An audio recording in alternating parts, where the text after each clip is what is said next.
keadilan di Indonesia bukan barang murah.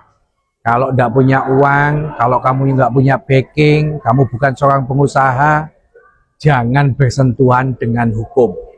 Ini ada orang punya tanah, bersertifikat, hak milik, tiba-tiba diambil orang lain, dan ketika menggugat, ketika digugat di pengadilan pun, yang punya sertifikat itu bisa kalah. Tapi itu hanya terjadi di Indonesia, bukan di Inggris. Suami ibu beli tahun berapa tanah itu?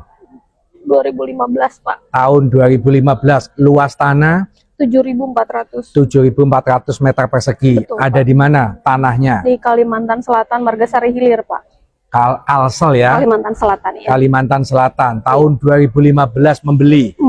3 sertifikat 3 hak milik. Agustus. Semuanya sudah balik nama. Balik nama dari SAM pembeli pertama dibalik nama kepada suami. Tiba-tiba sertifikat ini bisa berpindah ke perusahaan suami. Betul. Tapi bukan untuk dibeli. Bukan. Dipinjam. Dipinjam untuk dipakai. Akadnya untuk dipakai. Dan akan dapatkan benefit. Benefit. Faktanya? Nggak ada, Pak. Nggak ada. Jangankan 1 juta. 1 rupiah pun nggak dapat ya? Nggak ada sama sekali. Nggak dapat.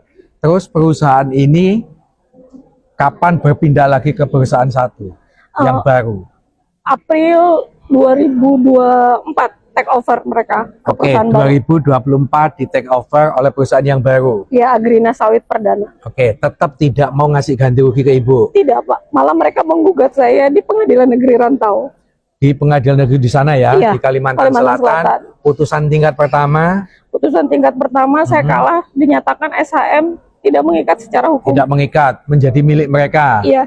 Itu aneh bin ajaib. Iya. Ibu banding? Saya banding, Pak. Putusannya? Putusannya kurang dari 3 minggu keluar, menguatkan putusan pengadilan negeri Rantau, betul. Oke. Kasasi masih proses ya. Masih proses, kita Pak. tunggu. Kita Semoga tunggu. ibu menang. Amin. Tetapi ibu kan melapor pidana. Betul, saya melapor pidana penggelapan di mana lapornya? Polda Metro Jaya. Polda Metro Jaya, karena penyerahan sertifikat di Jakarta. Betul, bukan di Banjarmasin ya. Iya, di Pancoran. Terus sempat di SP2 dihentikan oleh penyidik. Katanya nggak ada peristiwa pidana. Nggak ada peristiwa pidana. Kalau bukan peristiwa pidana, terus peristiwa opo? Wong jelas-jelas sertifikat suami ini sampean. Betul. Pindah tangan ke sana nggak diberikan, kan begitu? Nggak diberikan. Oke, terus?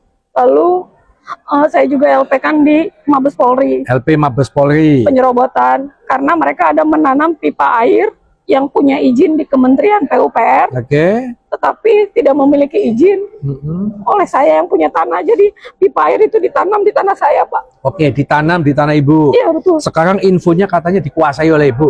Tanah saya sudah saya kuasai. Ditutup portal. Ditutup portal. Sehingga mereka tidak bisa lagi menggunakan. Tidak bisa lagi, Pak.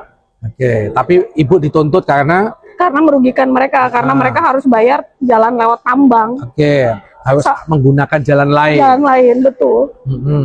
Pipa air itu tapi sampai sekarang masih beroperasional karena saya pernah meminta mereka untuk hentikan pipa air, malah saya diancam akan dipidanakan. Diancam. Iya. Jadi sehingga pipa tetap dibiarkan. Pipa tetap berjalan. Tapi jalan akses ditutup. Jalan akses ditutup. Yang kedua, viralkan konten ini supaya menjadi perhatian bagi Mabes Polri atas laporan keluarga ibu ya. Iya. Sudah hampir 1 tahun, infonya terlapor belum ada penetapan tersangka. Dipanggil bahkan juga belum dipanggil ya infonya ya. Yang ketiga, teman-teman, ini menjadi perhatian kita semua bahwa di Indonesia ini kalau kalian tidak mendapatkan keadilan, sudah kesana kemari tapi masih saja susah mendapatkan keadilan, maka lebih baik viralkan. Karena di Indonesia tidak viral, no justice. Kalau tidak viral, kamu tidak akan dapat keadilan.